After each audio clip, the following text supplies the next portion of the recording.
Fala galera, bom dia, boa tarde, boa noite, boa madrugada. Meu nome é Sidney Martins, sou professor de língua portuguesa aqui do LAC Concursos, o maior site de videoaulas do Brasil, quiçá das Américas. Hoje a voz está um pouco embargada, né? Você já deve ter percebido aí. Afinal de contas, eu estou mega resfriado. Mas o problema é só essa tonalidade aqui que ficou estranha, mas com certeza não vai atrapalhar o nosso conteúdo. Então se liga só, nós hoje vamos estudar a regência. E quando a gente pensa em regência, a gente tem algo muito importante para a prova. Eu tenho aqui a regência verbal e a regência nominal. O que é isso? É um termo exigindo uma preposição. Regência verbal é o verbo pedindo uma preposição. Regência nominal é um nome pedindo uma preposição. Agora, por que isso daqui é muito importante para o concurso público? Principalmente a regência verbal. Porque no dia a dia a gente utiliza o português de um jeito. É o português informal. E na hora da prova é o português padrão. Então já vou de cara citar como exemplo o verbo namorar. No dia a dia a gente coloca a preposição com. Eu digo que o Pedro namora com a Bruna, que a Bruna namora com o Pedro. Mas o verbo namorar, ele é um verbo transitivo direto. Então quem namora simplesmente namora alguém. Então o certo seria Pedro namora Bruna ou Bruna namora Pedro. Ou seja, o verbo namorar não pede a preposição com. Ele até pede um complemento, mas é um complemento sem preposição. E isso faz a gente errar muito na prova, porque no dia a dia a gente fala de um jeito e na hora da prova é do outro. Ou seja, é o famoso erro do cotidiano que vem para te derrubar. Agora, em relação à regência nominal, a gente manda muito bem. Não é muito bem. Então não tem problemas. Nesse momento, o que acontece? Quando o cara cobra a regência nominal, ele tenta te derrubar, não perguntando se a frase está certa ou errada. Ele tenta, na verdade, ir em cima da análise sintática, porque aí ele vai cobrar a diferença de complemento nominal para a adjunta de nominal, e é isso que, de fato, torna o processo difícil. Mas não se preocupe, vamos lá. Vamos começar aqui a brincadeira. Não faz muito tempo, uma aluna no curso presencial perguntou assim para mim: professor, qual é a diferença de concordância verbal para concordância nominal? Era a primeira aula dela numa salinha de concurso público. Fazia 15 anos que não estudava. Aí eu coloquei a seguinte frase: os alunos gostam de sorvete. Observe que os alunos é o nosso sujeito. Aqui eu tenho o verbo gostar e de sorvete é o nosso objeto. Então, o verbo gostar é um verbo transitivo indireto, pois quem gosta, gosta de alguma coisa, e de sorvete é um objeto indireto. Aí ela perguntou a diferença, como eu acabei de dizer, de concordância verbal para regência verbal. Concordância verbal é a relação entre o verbo e o núcleo do sujeito. Então, o verbo vai concordar com o núcleo do sujeito. Se o núcleo estiver no singular, o verbo vai ficar no singular. Se o núcleo estiver no plural, o verbo vai ficar no plural. Então, aqui, ó, eu tenho um sujeito. Quem é um núcleo? É o termo alunos. E por que eu sei que alunos é um núcleo e não um os? Porque o núcleo do sujeito vai ser sempre um substantivo sem preposição, pois, na verdade, o substantivo, como já vimos, é sempre uma estrutura nuclear. Então, ele sempre vai ser núcleo de qualquer estrutura nominal, como o núcleo do sujeito, o núcleo do objeto e por aí vai. Agora, se o núcleo está no plural, o verbo fica no plural. Então, aqui eu jamais poderia dizer os alunos gostam de sorvete. Eu, neste momento, teria um erro de concordância verbal, pois o verbo não estaria concordando com o núcleo do seu sujeito. Agora, quando eu coloco gostam de sorvete, observem que essa preposição ela não apareceu do nada, ela apareceu porque foi exigida pelo verbo gostar. Então aqui, quem gosta, gosta de alguma coisa. Não teria como eu tirar e falar simplesmente os alunos gostam sorvete, pois na verdade os alunos gostam de sorvete. Então esta preposição foi exigida por este verbo. E isso aqui nós chamamos de regência verbal. Aí ela entendeu muito bem e a gente conseguiu caminhar. Então vamos lá, vamos caminhar agora através de um estudo dirigido. Acompanhe aqui comigo. Em concursos públicos, regência é o estudo de qual palavra, termo regente, pede qual preposição, termo regido. De acordo com a classe do termo, podemos ter regência verbal ou nominal, como falamos aqui com vocês. Aí vamos ver aqui os exemplos. Precisamos diariamente de atenção. Olha aqui, ó. Este de foi exigido pelo verbo precisar. Então, quem precisa, precisa de alguma coisa. Já que todos acreditavam em um futuro melhor. Neste contexto, quem acredita, acredita em alguma coisa. Então, aqui nos dois casos, eu tenho exemplos de regência verbal, quando o verbo pede uma preposição. E aí você tem que saber aquela listinha das preposições. Agora, regência nominal. Regência nominal é quando o nome, aí a gente tem aqui nessa pegada, substantivo, adjetivo ou advérbio, existe a preposição. E aí vamos entender por que na hora que eu falei nome, eu não disse simplesmente o substantivo e joguei ali no bojo adjetivo e advérbio. Aqui eu tenho a essência das três formas nominais do verbo. Eu tenho gerúndio, particípio e infinitivo. O gerúndio corresponde a um advérbio. O particípio corresponde a um adjetivo. E o infinitivo corresponde a um substantivo. É por isso que eu jogo aqui, ó, essas três essências como se fossem nominativas. E agora, vamos dar uma olhada nos exemplos. Tenho medo de fantasmas. Observe que este de, ele foi exigido pelo termo medo. E aqui, ó, eu tenho um substantivo abstrato, pois é um sentimento, logo não é verbo. Então, é um nome pedindo uma preposição, pois quem tem medo de alguma coisa. Na segunda frase, mantenha sua fé em Deus. Neste momento, essa preposição foi exigida pela palavra fé, pois quem tem fé em alguma coisa. Na outra, o homem era fiel à sua esposa. Essa preposição a aqui foi exigida pelo termo fiel, pois quem é fiel a alguém. E aqui, agiram contrariamente às ordens. Esse às ordens foi encabeçado pelo contrariamente. Observe que aqui tem um a escraseado, e o a escraseado é a fusão do a preposição com quem? Com as artigo. Então, esta fusão de duas vogais idênticas acarreta esse acento grave, que é indicativo do fenômeno da crase. Detalhe, posteriormente, nós vamos estudar a crase em todas as suas peculiaridades, e você vai perceber que crase nada mais é do que um processo de regência, tanto verbal quanto nominal, só que ali nós vamos trabalhar com a exigência de uma preposição específica, no caso da preposição a. Agora, observem que foi exigido pelo advérbio contrariamente. Então, tudo isso aqui é regência nominal. Então, tem momento em que o verbo pede a preposição, tem momento em que o nome pede a preposição. Quando é o verbo pedindo, é regência verbal. Quando é o nome pedindo, regência nominal. Agora, eu disse que, por incrível que pareça, a gente usa a regência nominal mais acertadinha. Aí o avaliador é muito esperto. Ele cria questões de regência verbal e pede para você assinalar dentre as opções a certa ou a errada. Já quando ele trabalha a regência nominal, ele também faz isso, mas ele gosta muito de trabalhar a análise sintática. E aí, dentro dessa pegada, nós começamos a entender a diferença entre complemento nominal e adjunto adnominal. Só que antes de partir para isso daqui, eu vou ter que mostrar esse processo para vocês. Então, vamos lá. Eu tenho aquilo que eu chamo de complemento nominal e aquilo que eu chamo de adjunto adnominal. Essencialmente falando, qual é a diferença entre essas duas estruturas? O complemento, como diz o próprio termo, ele vem para completar o sentido do nome. Então, ali, ele obrigatoriamente vai exigir uma preposição. Isso faz eu afirmar que o complemento nominal sempre, ouça bem, o complemento nominal sempre tem preposição. É impossível existir um complemento nominal sem a preposição.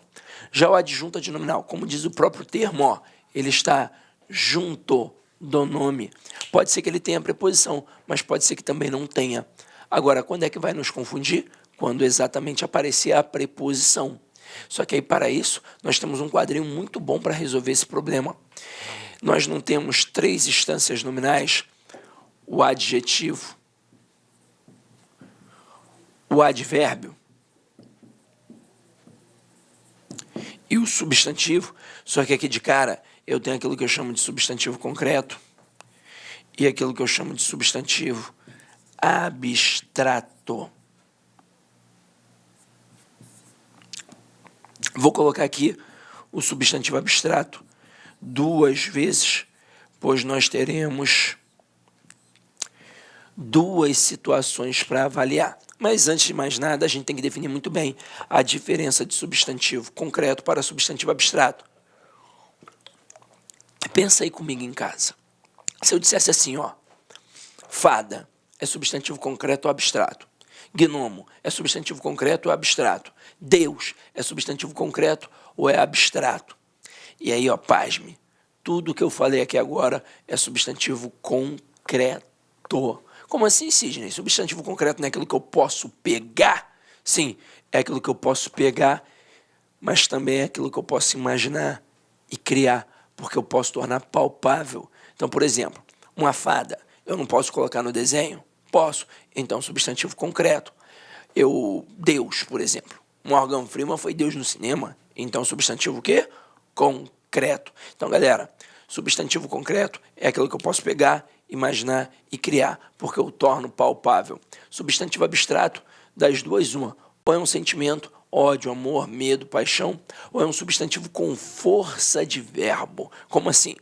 Eu digo que a filmagem desta aula ficou perfeita. A palavra filmagem, ela não é verbo, mas faz você pensar em verbo, pois é o ato de filmar, portanto tem ação. Então, funciona como um substantivo abstrato. Agora, vamos entender como é que isso daqui funciona. A análise é morfossintática. Então, lá na aula de transitividade verbal, nós aprendemos que o objeto direto, ele não existe do nada.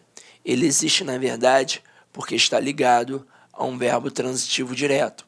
Assim como o objeto indireto, ele também não existe do nada. Ele existe porque está ligado a um verbo transitivo indireto. Aqui a análise é morfossintática do mesmo jeito, só que eu terei termos ligados a nomes, e se estão ligados a nomes, não podem ser objetos. Se estão ligados a nomes, ou serão complementos nominais, ou adjuntos adnominais. Então aqui agora, o primeiro termo, estou avaliando o camarada que está aqui. Percebi que ele está ligado a um adjetivo. Ouça bem, ele sempre vai ser um complemento nominal, sempre. Então não tem caô aí. Agora, estou avaliando o camarada que está aqui. Percebi que ele está ligado a um advérbio. Ele sempre também vai ser um complemento nominal. E ouça, eu não estou falando da classificação do adjetivo nem da classificação do advérbio. Eu estou falando da classificação do elemento que está ligado ao adjetivo, do elemento que está ligado ao advérbio. Agora aqui, ó, substantivo concreto. Se eu tiver um elemento ligado a um substantivo concreto, ele sempre vai ser um adjunto adnominal. Então, até aí, ó, não tem o menor perigo. Tudo muito tranquilo. O bicho pega onde? Aqui, ó, no substantivo abstrato. Pois na hora em que eu estou avaliando o termo que está aqui e percebo que ele está ligado a um substantivo abstrato, ele pode ter 2 classificações. Ele pode ser um adjunto adnominal ou então, ó, um complemento nominal. E por que eu tenho essas 2 possibilidades? Exatamente porque ele indica a ação. E se tem ação, tem alguém que pratica esta ação e tem alguém que sofre esta ação. Aí eu não vou ter como classificar de cara. Eu vou ter que voltar ao termo para ver se ele está praticando ou sofrendo a ação. Se ele estiver praticando, ele será um termo agente. Se ele estiver sofrendo, ele será um termo paciente. Então, ó, quando é agente, é adjunto adnominal. Quando é paciente, é complemento nominal. Macete bobo, bobão agora, ó, mas que na hora da prova vai funcionar. Quando for agente, tem o A de adjunto adnominal. E quando for paciente, tem o C e o N de complemento nominal. Agora, quero fazer uma outra reflexão. Anota aí, por favor, dá o pause, anota. Aí agora, vamos falar um pouquinho mais sobre quem? Sobre o substantivo abstrato. Pois eu disse que o substantivo abstrato, além de ter força de verbo, ele é um sentimento. E isso aqui que a gente viu nesse quadrinho agora, abarcaria apenas essa relação de ação, apenas essa questão do verbo para ver se é agente, aliás, do verbo não, né? Do substantivo com força de verbo para ver se aquele termo ali é agente ou paciente. Só que vamos lá, o substantivo abstrato, ele pode ser um substantivo que indica a ação ou pode ser um substantivo que indica um sentimento. Quando tem ação, como já vimos, você não tem como classificar de cara, né? Você volta ao termo para ver se ele está praticando ou sofrendo ação. Aí, se for agente, portanto, o cara que pratica a ação, você vai ter um adjunto adnominal. Se for um termo paciente, ou seja, que sofre a ação, você terá ali um complemento nominal. Isso aí é muito tranquilo. Agora, turma, e quando é um sentimento? Amor, ódio, paixão, medo. Neste momento, eu tenho que ver quem sente, quem possui este sentimento. E por que a gente tem que se preocupar com quem possui o sentimento? Porque o adjunto adnominal, ele tem em sua essência a posse. Então, se aquele termo destacado possuir aquele sentimento, ele será um adjunto adnominal. Se aquele termo destacado não possuir o sentimento, aí nós teremos um complemento nominal. Então, vamos lá. Vamos pensar na relação de posse.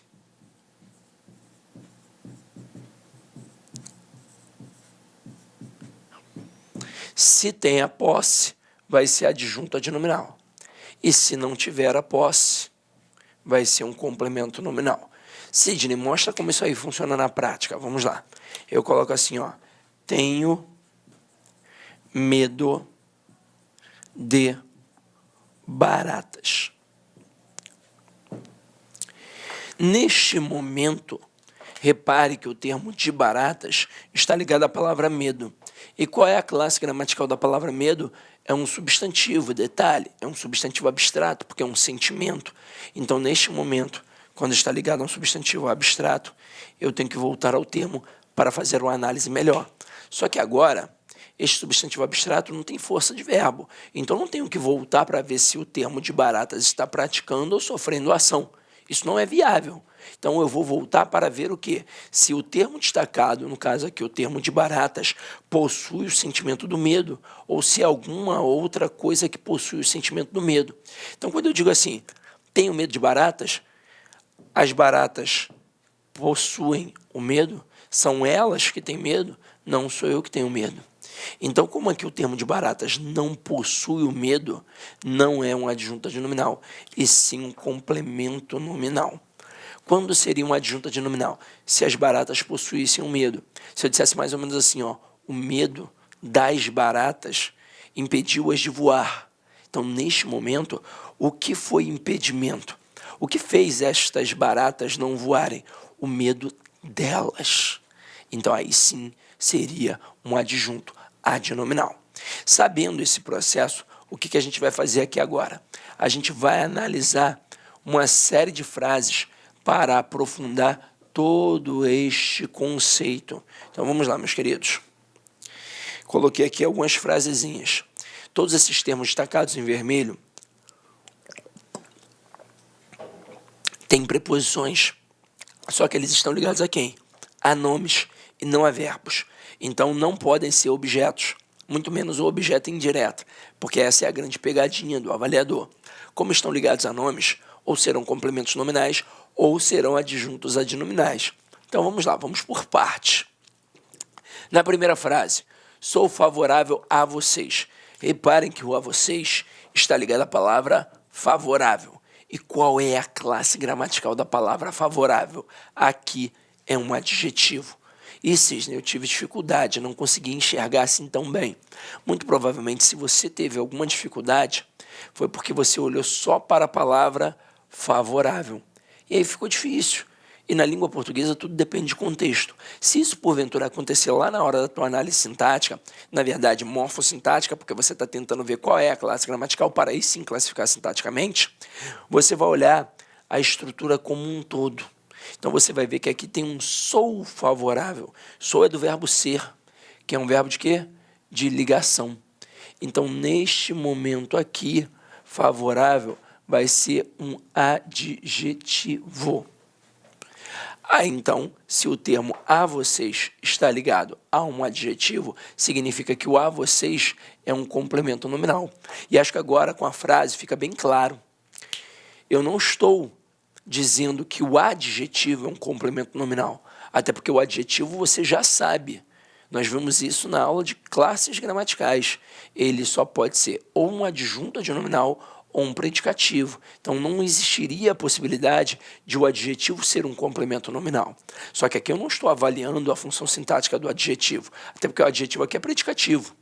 Eu estou avaliando a função sintática da estrutura a vocês, que detalhe, é uma estrutura preposicionada. Por isso aqui é um complemento nominal. E veja como agora nós temos a regência nominal propriamente dita. Tenta tirar essa preposição. Seria possível dizer sou favorável a vocês? Não, pois neste contexto quem é favorável a alguém. Então essa preposição foi exigida pelo nome, por isso que ela veio para completar o sentido do nome, logo eu chamo de complemento nominal. Agora olha a próxima frase. Falou favoravelmente a vocês. O a vocês está ligado à palavra favoravelmente. E qual é a classe gramatical da palavra favoravelmente? É um advérbio. Pode ver que faz lembrar muito o favorável lá de cima e a gente só fez o acréscimo do sufixo mente. Esse procedimento é um procedimento de formação de advérbios modais. Então aqui eu tenho um advérbio de modo. E se o termo a vocês está ligado a um advérbio, mais uma vez ele é o quê? Um complemento nominal. Então até aí, ó, tudo muito tranquilo. Está ligado a adjetivo ou a advérbio, é complemento nominal. Agora aqui, a casa do Sidney em Rocha Miranda. Detalhe, galera, eu nem moro mais em Rocha Miranda, mas eu acho Rocha Miranda o bairro mais glamuroso, chique. Olá, meus amigos, minhas amigas, eu sou o professor Lac e com muito prazer, muita satisfação, estou aqui para apresentar uma grande proposta pedagógica para você. Mas antes disso, eu gostaria de pedir para você desculpas porque eu estou interrompendo o seu vídeo. Mas esse vídeo, essa videoaula é uma aula demonstrativa para você conhecer o potencial da LAC Concursos. Nós aqui da LAC Concursos somos um site especializado em concursos públicos, principalmente na área de segurança pública do estado de Mato Grosso. E nós preparamos vários cursos online específicos para vocês. Este vídeo é um vídeo destinado para aquele que sonha ser soldado combatente da nossa gloriosa Polícia Militar ou do nosso Corpo de Bombeiros Militar. Então, nosso curso é 2-1. Ah, professor, tem matérias comuns? Sim, 80% são disciplinas comuns. E nós temos algumas disciplinas especiais do Corpo de Bombeiro, onde lá na pasta do aluno está separado CBM, ou seja, serve apenas para o Corpo de Bombeiros Militar. Professor, explica pra gente aqui como é que funciona. Cara, nós temos cursos completos aqui, super atualizados. Temos o curso online, tá? 10 de R$40, o melhor custo-benefício, tanto para PM quanto para Corpo de Bombeiros. Temos o nosso curso presencial, que é 10 de 120. Inclusive, no curso presencial, o aluno tem direito à transmissão ao vivo, que começa o dia 17 e vai até o dia 18 de fevereiro, ou seja, um dia antes do nosso aulão de véspera, que é o dia 19, dia 20 é a prova. Temos também o aulão de véspera presencial, tá, que custa apenas, olha só, R$100, você divide aí em 10 vezes, e nosso aulão de véspera online. Esse aulão de véspera nosso são de 10 horas. 10 horas com o aulão de véspera de professores aqui de Cuiabá que conhecem a banca da UFMT. muitos são egressos da banca da UFMT. Então, galera, olha só, vem estudar conosco, que aqui eu tenho certeza que a maioria esmagadora dos alunos aprovados no concurso da Segurança Pública serão alunos da LAC Concursos. Eu garanto isso para vocês. Meus amigos, vem estudar conosco, fiquem com Deus. Tchau, tchau.